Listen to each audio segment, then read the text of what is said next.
یہ کل 3 باتیں اس وقت میں نے آپ کی خدمت میں عرض کیا ہے۔ نمبر 1، افغانستان کے تعلق سے ہم سب کا موقف یہ ہونا چاہیے کہ ہماری حکومت جو خارجہ پالیسی طے کرے گی ہم اس کے ساتھ ہیں۔ دوسری بات یہ ہے کہ سیاسی زندگی در حقیقت خدمت کی زندگی ہوتی ہے، سیاست نام ہی خدمت کا ہے، سیاست ناک ہوسناکی کا نہیں ہے، اور سیاست ناک در حقیقت ظلم و تشدد کا نہیں ہے، سیاست نام خدمت کا ہے۔ فارسی کی پہلی میں بڑی عجیب بات لکھی ہے کہ جو نماز فرض نہیں ادا کرتا اس کو قرضہ مت دو۔ فارسی کی پہلی میں اس کو قرضہ مت دو۔ کیوں کہا یہ بات؟ اس لیے کہا ہے کہ جو اللہ کے فرض کا لحاظ نہیں کرے گا وہ تمہارے قرض کا بھی لحاظ نہیں رکھے گا۔ تیسری بات جو میں نے عرض کی ہے کہ جیتنے والے جیتیں گے، ہارنے والے ہاریں گے، جمہوری ملک ہے، کھڑا ہونے کا ہر کسی کو حق ہے۔ آپ سب کوشش کیجئے، محنت کیجئے، لیکن امن سے کیجئے، محبت سے کیجئے، شانتی سے۔ ورحمۃ اللہ وبرکاتہ۔ بسم اللہ الرحمن الرحیم وبہ نستعین۔ اللہم صلی علی سیدنا و مولانا محمد النبی الامی وآلہ وصحبہ وبارک وسلم۔ برادران گرامی، بزرگان محترم، دینی بھائیوں، عزیزوں، جوانوں، نوجوانوں، چند باتیں عرض خدمت ہے، اور اس لیے عرض ہے کہ آپ اس پر غور کریں اور فکر کریں۔ یہ ایک طے شدہ حقیقت ہے کہ جب فضا گندی ہوتی ہے، ماحول اور موسم گندا ہوتا ہے، تو اللہ تعالیٰ طوفان بھیجتا ہے، اور اس ہوا کے جھونکے اور طوفان کے پریشر سے فضا کی گندگی تحلیل ہو جاتی ہے، اور کہیں ایک جگہ پر اس کا دباؤ زیادہ نہیں ہوتا ہے۔ جب زمین گندی ہوتی ہے تو اللہ تبارک و تعالیٰ سیلاب بھیجتا ہے، اور سیلاب سے ہمارے خطے میں جو آم کے باغات یا بانس کی کوٹھیاں یا دیگر جنگلات ہیں، ان سبوں کی صفائی ستھرائی سیلاب سے ہوتی ہے۔ جب زمین گندی ہوتی ہے تو اللہ تعالیٰ اس کی طہارت کے لیے اور اس کی صفائی کے لیے سیلاب بھیجتا ہے۔ لیکن جب اس آسمان کے نیچے اور اس زمین کے اوپر انسان گندا ہو جاتا ہے تو انقلاب بھیجتا ہے۔ جب انسان گندا ہوتا ہے تو انقلاب بھیجتا ہے۔ اللہ تعالیٰ کسی ایسے مشکل انقلاب سے ہم کو اور آپ کو آشنا نہ کرے، اور ہم کو اور آپ کو اور ہمارے آپ کی نسلوں کو دوچار ہونا نہ پڑے۔ ورنہ جن خطوں میں، جن ملکوں میں انقلابات آئے ہیں، ان کی داستان آپ حضرات بھی جانتے ہیں۔ سوشل میڈیا کا دور ہے، بہت مشکل ترین حالات۔ اللہ ایسے انقلابات سے ہمارے ملک کی، ہمارے سماج کی اور ہم سب کی حفاظت فرمائے۔ یہ بات اچھی طرح یاد رکھیے کہ انقلاب دنیا میں کبھی بھی آندھی اور طوفان کی طرح نہیں آتا ہے۔ انقلاب ہمیشہ دبے پاؤں آتا ہے، بڑی خاموشی سے آتا ہے، اور بہت آہستہ سے آتا ہے، اور بہت دھیرے سے آتا ہے۔ اور ہم اور آپ جس کو انقلاب کہتے ہیں، دیکھنے کے بعد وہ انقلاب نہیں ہے، وہ در حقیقت انقلاب کے مظاہر ہوتے ہیں، وہ انقلاب کا نتیجہ ہوتا ہے۔ جو تبدیلیاں رونما ہوتی ہے، ہم ان تبدیلیوں کو دیکھ کر کہتے ہیں کہ فلاں ملک میں اور فلاں اسٹیٹ میں اور فلاں صوبہ میں بڑا انقلاب آ گیا۔ وہ انقلاب نہیں ہے، بلکہ وہ انقلاب کے مظاہر ہیں۔ انقلاب تو اس ملک میں اور اس اسٹیٹ میں اس وقت آیا جب انقلاب کی بنیاد ڈالی گئی، اور وہ بہت دبے پاؤں آئے۔ اس حقیقت پر تھوڑا دماغ لگائیے گا تو بہت کچھ آپ کو سمجھ میں آئے گا۔ اس وقت ہم سے اخباری نمائندہ اور سوشل میڈیا پر کام کرنے والے احباب پوچھتے ہیں افغانستان کے تعلق سے کہ افغانستان میں جو نئی تبدیلی آئی ہے اور نیا انقلاب آیا ہے اور نئی حکومت آئی ہے، اس کے بارے میں پوچھتے ہیں۔ اور یہ پوچھنے کا سلسلہ تقریباً 1 ہفتے سے زیادہ سے ہے، لیکن میں نے کہا کہ میں اس وقت کوئی جواب نہیں دے سکوں گا آپ کو۔ اس لیے جواب نہیں دے سکوں گا کہ افغانستان کا نظام اور وہاں کی حکومت ظاہر ہے وہ ہمارے دائرے میں نہیں، ہمارے ملک سے باہر کا نظام، اور جو نظام ملک سے باہر کا ہو اس سلسلے میں ہم اپنی حکومت کی پالیسی کو دیکھیں گے۔ جب تک ہمارے حکومت کی پالیسی سامنے نہیں آ جاتی ہے اس وقت ہم نہ کوئی بیان جاری کریں گے اور نہ کوئی ہم آپ کو بیان دے سکیں گے، اور پھر ہمارے بیان دینے کا معنی ہی کیا ہے؟ ہم تو ایک گاؤں دیہات میں رہنے والے مولوی صاحب ہیں، حکومت کی پالیسی ہے کہ ہمارے ملک میں کوئی جاہل نہ رہے، تو بچوں کو پڑھنے پڑھانے اور اس کے نظم و انتظام سے ہماری وابستگی۔ لیکن افغانستان میں جو کچھ ہوا یا جو کچھ آیا وہ در حقیقت ایک دن دو دن کا نتیجہ نہیں، بلکہ افغانستان کو سب سے پہلے روس سے آشنا کیا، اور روس نے جو افغانیوں کے ساتھ دشواریاں پیدا کی، مشکلات پیدا کیے، وہ بیان سے باہر ہے۔ لیکن سچائی سچائی ہوتی ہے، حق حق ہوتا ہے۔ روس کو بھی وہاں سے جانا پڑا، پھر افغانستان پر امریکہ مسلط ہوا، اور امریکہ نے بھی افغانی بھائیوں ہی کی مدد سے اور انہی کی فوجیوں کی مدد سے جو ملک کے اندر مظالم ڈھائے اور جو خون ہوا اور جو عورتیں بیوہ ہوئیں اور بچے یتیم ہوئے اور معصومیت چھینی گئی، وہ بھی ایک بڑی تاریخ، بڑی تاریخ۔ بہرحال افغانستان کے تعلق سے ہمارا اور آپ سب کا یہ موقف ہونا چاہیے، اور پورے اعتماد کے ساتھ ہونا چاہیے کہ ہمارے اس ملک کی حکومت ہے، اور جو حکومت ہمارے ملک میں ہے وہ جمہوری سسٹم سے ہے، اور ہمارے ملک کا نظام جمہوری ہے۔ یہ الگ بات ہے کہ جمہوریت میں ووٹوں کو گنا تو جاتا ہے، تولا نہیں جاتا ہے۔ جمہوریت میں ووٹوں کی گنتی تو ہوتی ہے لیکن ووٹ کو وزن نہیں کیا جاتا، تولا نہیں جاتا۔ یہ کس کا ووٹ ہے یہ نہیں دیکھا جاتا، صرف ووٹ کی گنتی ہوتی ہے۔ حکومت جو ہمارے ہاں تشکیل پاتی ہے وہ ہمارے اور آپ سے تشکیل پاتی ہے۔ ہمارے اور آپ کے ذریعے سے جو حکومت تشکیل پا چکی ہے ان کے یہاں خارجہ پالیسی کو دیکھنے کے لیے مکمل سسٹم ہے، نظام ہے، وزیر خارجہ موجود ہیں۔ جو پالیسی ہماری حکومت اس ملک کے افغانستان کے تعلق سے طے کرے گی ہم اس کے ساتھ ہیں، ہم اپنی حکومت کے ساتھ ہیں، ہم اپنے ملک کے ساتھ ہیں۔ اس لیے اس میں الگ سے کوئی 1.5 اینٹ کی دیوار کھڑی کرنا اور دماغ میں دیوار قائم کرنا یہ ہمارا کام نہیں، ہمارے ملک کے لوگوں کا کام نہیں۔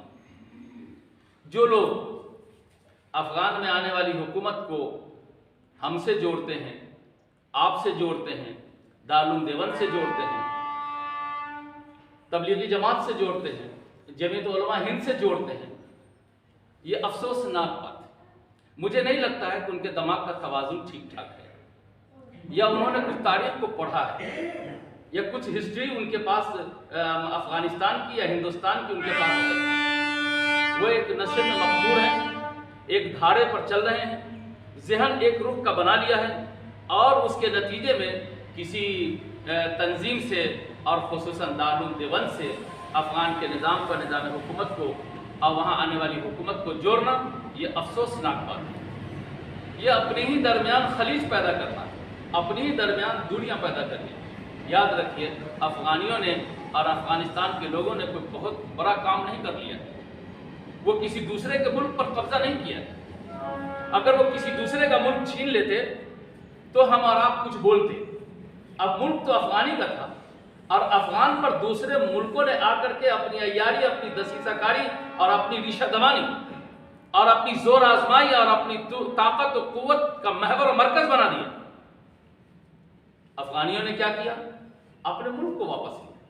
میں آپ سے پوچھتا ہوں کہ بھارت ہمارا ملک ہے، ہندوستان ہمارا ملک ہے، ہم اس ملک کے رہنے والے ہیں۔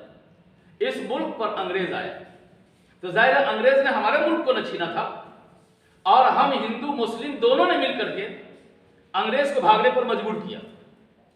تو ہم کسی دوسرے کا ملک تو قبضہ نہیں کیا، پڑوس میں نیپال تھا، نیپال پر قبضہ تو نہیں کیا، پڑوس میں دوسرے اور ممالک تھے اس پر قبضہ تو نہیں کیا، بلکہ ہمارا ملک ہندوستان تھا، ہم ہندو مسلم دونوں نے اپنے خون کا نذرانہ دے کر کے اور اپنے خاندان اور اپنی نسلوں کو قربان کر کے اس ملک کو آزاد کرایا، اب باہر سے جو حکومت آئی تھی اس کو بھگایا، ہم نے اپنا ملک بچایا، ملک کو آزاد کرایا، باہر کی حکومت کو ہم نے باہر کیا کہ آپ یہاں کی نہیں، آپ باہر جائیے، باہر گئی، انگریز باہر گیا۔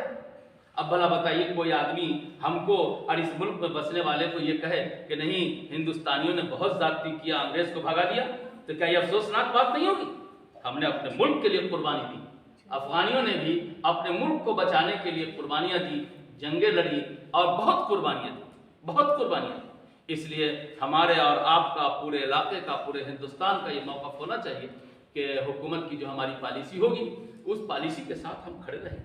ہم کو ہمارا ملک پیارا ہے، یہاں کا دستور پیارا ہے، ہم اس ملک میں ہیں، ہم اس ملک کے سسٹم کو دیکھیں گے اور سمجھیں گے، ہم اس کے معاون بن کر رہیں گے۔ ہم تو وہ لوگ ہیں کہ گھر بنانا ہوتا ہے بھائیوں میں، تو ایک بھائی گھر بناتا ہے، دوسرا بھائی کھڑکی کھولنا چاہتا ہے، تو ہم تو وہ لوگ ہیں کہ ایک بالشت زمین دے کر کے بھائی کو کھڑکی نہیں کھولنے دیتے۔ جب ہم ایک اپنے بھائی کو، سگے بھائی کو، خونی بھائی کو ایک بالشت زمین دے کر کھڑکی نہیں کھولنے دے سکتے ہیں، تو کیا ہم مسلمان اپنے ملک کی کوئی جائیداد، کوئی سمپتی، کسی حصہ کو دوسرے ملک کو دے دیں گے؟ یہ کبھی نہیں ہو سکتا۔ یہ وہ لوگ ہیں اس ملک میں جو کرسی کے پرستار ہیں اور جو ہندوستان کے باشندوں کو فرقوں میں، ٹولیوں میں بانٹنے کی کوشش کرتے ہیں۔ یہ لوگ در حقیقت ڈیوائیڈ کرتے ہیں اور یہ لوگ آپس میں تقسیم کا کام کرتے ہیں اور بھید بھاؤ پیدا کرتے ہیں، ورنہ ہر ہندوستانی ہندوستان کا وفادار ہے، ہندوستان کا وفادار۔ آپ مسلمانوں کا امتحان لینے چلیں، مسلمانوں کو تو اس سے سمجھ لیجیے کہ یہ کتنے وفادار ہیں اس ملک کے۔ ان کے لیے بہت کچھ امکانات تھے، لیکن سارے امکانات کو اپنے ملک کی محبت پر قربان کر دیا، اور آج بھی ملک کے وفادار ہیں، کل بھی تھے اور آئندہ بھی رہیں۔ تو اس سلسلے میں یہ موقف بالکل صاف ہے، واضح ہے کہ ہم کو کسی سوشل میڈیا اور کسی کہا سنی میں مجھے نہیں آنا ہے۔ ہم کو تو دیکھنا ہے کہ ہمارے ملک اور ہماری حکومت کی پالیسی، خارجہ پالیسی کیا ہے، ہم اس سسٹم کے معاون اور مددگار ہیں، چونکہ ہم نے ہی حکومت سازی کی ہے اور جمہوری سسٹم سے حکومت تشکیل پائی۔ دوسری بات مجھے یہ عرض کرنی ہے کہ مذہب اور سیاست، یاد رکھیے سیاست مذہب سے کوئی الگ چیز نہیں ہے۔ یہ اس وقت کا المیہ ہے کہ مذہبی لوگ کو سیاسی نہیں سمجھا جاتا ہے، ورنہ تو ہندوستان کی تاریخ بتاتی ہے کہ پہلے اس ملک کے سیاسی مذہبی ہوا کرتے تھے، تب سیاسی ہوا کرتے تھے۔ گاندھی جی، یہ گاندھی جی کو بابا قوم بنایا گیا، یہ کیا سمجھتے ہیں؟ یہ پہلے مذہبی تھے، یہ گرچہ ہندو مذہب کے ماننے والے تھے لیکن اپنے مذہب پر بہت سخت تھے۔ پہلے مذہبی تھے، بعد میں سیاسی تھے۔ مولانا ابوالکلام آزاد جو ایجوکیشن منسٹر رہے، یہ پہلے مذہبی تھے، بعد میں سیاسی تھے۔ مولانا حسین احمد مدنی پہلے مذہبی تھے، بعد میں سیاسی تھے۔ علامہ حفظ الرحمان پہلے مذہبی تھے، بعد میں سیاسی تھے۔ جتنے بھی علماء کرام اس ملک کے سیاست کے آسمان پر چمکے ہیں اور آفتاب و مہتاب بن کر کے رہے ہیں، یہ سب لوگ پہلے مذہبی تھے، بعد میں سیاسی تھے۔ یہ تو اس وقت کا المیہ اور افسوسناک بات ہے کہ ہندو سماج میں ہو یا مسلم سماج میں ہو، جو سیاست کی ڈگر پر آیا ہے مذہب سے دور ہوتا نظر آ رہا ہے۔ انگلی پر گن لیجئے کتنے سیاسی لوگ ہیں ہمارے اس ملک میں اور ہمارے سماج میں، ہمارے علاقے میں، جو سیاست کا کام کرتے ہو، سیاست سے جڑے ہوئے ہو اور مذہب سے بھی ان کا رشتہ بہت مضبوط ہو، ان کی زندگی میں نماز ہو، ان کی زندگی میں سچائی ہو، ان کو دیکھ کر کے دور سے پہچان لیا جائے کہ یہ محمد رسول اللہ صلی اللہ علیہ وسلم کے ماننے والے جا رہے ہیں۔ یہ اس وقت کا افسوسناک پہلو ہے کہ سیاسی کارندوں نے مذہب کی ٹوپی کو اٹھا کر کے الگ رکھ دیا اور یہ سمجھا کہ سیاست الگ چیز ہے، مذہب الگ چیز ہے۔ یاد رکھیے، جس دن سیاسی لوگ مذہب کو الگ کر دیں گے اس دن وہ بے لگام ہو جائیں گے، وہ ایسے ہی ہو جائیں گے جیسے موسیٰ بے عصا۔ چنگیزوں اور ہلاکوں میں کوئی فرق نہیں رہ جائے گا۔ پھر لاکھ کوشش کریں گے سماج کے اندر امن پیدا کرنے کی، عافیت پیدا کرنے کی اور سماج کی خدمت کی، یہ ممکن نہیں ہے۔ ہر سیاسی آدمی کے لیے اور ہر انسان کے لیے مذہب لگام کی حیثیت رکھتا ہے۔ جو جتنا مذہب سے قریب رہے گا اسی کے دل میں انسانی ہمدردی ہوگی، اسی کے دل میں سماج کی خدمت ہوگی، اسی کے دل میں قوم اور ملک اور ملت کی وفاداری ہوگی۔ اس لیے سیاست کوئی مذہب سے الگ چیز نہیں ہے، سیاسی جتنے لوگ ہیں ان کو مذہب کا مضبوط حصہ بن کر رہنا چاہیے تاکہ وہ ہر سماج کی خدمت کرے، چاہے وہ ہندو مذہب کے ماننے والے ہوں۔ اگر وہ ہندو مذہب کے ماننے والے ہیں تو ان سیاسی لوگوں کو بھی چاہیے کہ اپنے مذہب سے مضبوط وابستہ رہے، مضبوط رشتہ رکھیں۔ اگر نہیں رکھیں گے تو وہ بھی کیا کہتے ہیں صحیح خدمت سماج کی نہیں کر سکتے۔ یہ دو بنیادی باتیں جو اس وقت میں نے آپ کی خدمت میں عرض کیا ہے، اس کے اوپر توجہ دیجیے گا، غور کیجیے گا۔ تیسری اور آخری بات، ہمارے ہاں سماج میں الیکشن ہے اور غالباً اکتوبر میں ہونا ہے۔ ابھی سے کوششیں چل رہی ہیں، چلنی چاہیے۔ جتنے لوگ ہمارے سماج میں کھڑے ہیں، وارڈ ممبر سے لے کر کے اور ضلع پریشد تک، یہ سارے لوگ آپ کے سماج کے ہیں، آپ کے سماج کے، اور یہی لوگ ہمارے جنازہ کے ساتھی ہیں، یہی لوگ ہمارے عید کے ساتھی ہیں، یہی لوگ ہمارے بقرعید کے ساتھی ہیں، اور یہی لوگ ہمارے گاؤں کے ساتھی ہیں۔ الیکشن میں آئے ہیں، آپ کو بھی حق حاصل ہے، آپ اپنی محنت کریں، اپنی کوشش کریں، ان کو بھی حق حاصل ہے، وہ بھی محنت کریں، کوشش کریں، لیکن آپس میں دوریاں نہ بنائیں، آپس میں جھگڑے کا ماحول نہ بنائیں، آپس میں ایک دوسرے کی پگڑیاں نہ اچھالیں، آپس میں ایک دوسرے کی غیبت نہ کریں، آپس میں ایک دوسرے کے جان کے درپے نہ ہو، کسی کو دکھ پہنچانے کی کوشش نہ کریں، ہر آدمی اپنا کردار پیش کرے۔ یہ جو الیکشن کا وقت ہے، یہ وقت تو ہر نمائندہ کو اپنا کردار پیش کرنے کا ہے، اپنا کام پیش کرنے کا ہے اور اپنی خدمات پیش کرنے کا ہے، اور آئندہ کے لیے قوم کے درمیان اپنے جذبات و احساسات پیش کرنے کا ہے، نہ پریشر بنانے کا ہے، نہ دھوس بنانے کا ہے، نہ خریداری کرنے کا ہے، نہ ڈر کا ماحول پیدا کرنے کا ہے، اور نہ آپس میں جھگڑا کرنے کا ہے۔ ہم یہ چاہتے ہیں کہ آپ کا الیکشن آواپور شاہپور جو تکثیری مسلم آبادی کا علاقہ سمجھا جاتا ہے، اس میں زیادہ تر مسلم ہی نمائندے کھڑے ہوتے ہیں، یہاں امن کے ساتھ، آشتی کے ساتھ، محبت کے ساتھ اختتام کو پہنچ جائے۔ جیتنا ہارنا میدان میں اترنے والے کے لیے تو ہوتا ہی ہے، لیکن اس کی وجہ سے لڑائی کا موسم، جھگڑے کا موسم، اختلاف و شقاق کا موسم ہرگز نہ بنایا جائے، ہرگز نہ بنایا جائے، ہرگز نہ بنایا جائے۔ یاد رکھیے، الیکشن تو ایک دن کی بات ہے اور جیت ہار کا نتیجہ ایک دن کا معاملہ ہے، لیکن ہماری بدقسمتی یہ ہے، ہماری بدقسمتی یہ ہے کہ لوگ مختلف ٹولیوں میں بٹے ہوئے ہیں اور بٹ کر کے نمائندے کے ارد گرد اس قدر تقسیم ہو جاتے ہیں کہ گاؤں کا اتفاق اتحاد پارا پارا ہو جاتا ہے، یہاں تک کہ جماعت بٹ جاتی ہے، عیدگاہ بٹ جاتے ہیں اور نمازیں بٹ جاتی ہے، امام بٹ جاتا ہے، اور 5 سال کے لیے لوگ آپس میں دوریاں بنا لیتے ہیں۔ سوچئے، ہارنے والا جیتنے والا، یاد رکھو گے بابو، تم سب ووٹر ہو، کینڈیڈیٹ ہمارے یہاں کم ہے، ووٹر زیادہ ہے۔ ووٹروں کو میں ایک بات صاف کہتا ہوں کہ کینڈیڈیٹ کا کسی سے کسی کو جھگڑا نہیں ہے، یہ خوب اچھی طرح یاد رکھو۔ کینڈیڈیٹ کا کسی سے جھگڑا نہیں، نہ وہ کسی امیدوار کا دوست ہے اور نہ کسی امیدوار کا دشمن ہے۔